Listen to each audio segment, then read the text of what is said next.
هو الله مولانا له الملك وحده. Assalamu alaikum wa rahmatullahi wa barakatuh. Ẹ̀mọ̀ ya nẹ́ẹ̀sì yẹn èyí ni ọ̀kan gbòógì náà àgbà fàlẹ̀ Yorùbá àbá Sheikh Kamaluddin Al-Adabi kí Ọlọ́run kó fọ̀run kẹ́ wọn lórí ọ̀rọ̀ nípa ìkìlọ̀ lórí fífi ṣòkòtò wọlé gẹ́gẹ́ bí sunna Nábì ṣe fi kọ́ wa. Àwọn náà kí a gbọ́ nǹkan tí wá wí. Balẹ̀ mẹ́jọ tayọ kókó ẹsẹ̀ rẹ̀. Àmì tí mo fẹ́ jù gbogbo aṣọ yóò tọ́ba máa wọ̀ kọ́ wà ń da yìí ojúgun lẹ́yìn. Nítorí kọ́mọ̀ yìí ìdọ̀tí Ọlọ́run kí aráàlú ọ̀hájú boríborí lẹ́kọ̀ọ́. Gbogbo aṣọ tọ́wọ̀ tó lọ kọ́lọ́hún ìdajì ẹkùn ni. Ẹ̀wù ẹ̀ náà tó sì wọ̀. Ní ìsinmi fún wa gbogbo ẹni tó jẹ́ pé àdádálẹ̀ ló ń tẹ́ bàtí pátì kò lè pé ọ wàláhi tàláì kò lè pé ọ.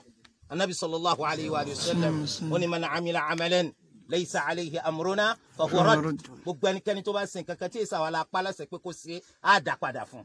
Tọ́ àwọn àbá ti sọ tí wọ́n abẹ́lẹ́ wọn kó dàkún kó ṣe gbígbà àti tẹ̀lé ní ọ̀hún fún wa.